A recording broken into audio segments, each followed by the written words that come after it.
అందుకే యోహాను సువార్త 17వ అధ్యాయం అంతా కూడా అదే. యేసు ప్రభు వాళ్ళ కోసం ప్రార్థన చేస్తున్నాడు. దుష్టుని బారి నుండి వారిని కాపాడు. ఇదిగో వారిని పరిచర్య చేయవలసిన వారు, సంఘాన్ని విస్తరింపజేయవలసిన వారు, సంఘానికి క్షేమం కలుగు చేయవలసిన వారు. ఇది మనకేం జ్ఞాపకం చేస్తుందంటే, లోకమంతటా ఉన్న ఆయన పరిచారకుల కొరకు మనము ప్రార్థన చేయాలి.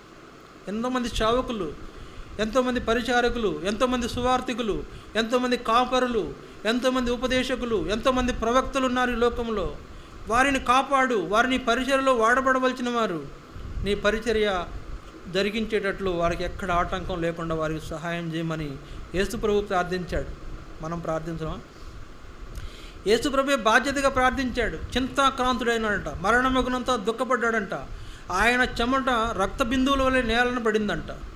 నరాలు చుట్లిపోయిన ప్రార్థన చేశాడు. మనం చేస్తున్నామా? ప్రార్థన అంటేనే విసుగు. నిజమే. ప్రార్థన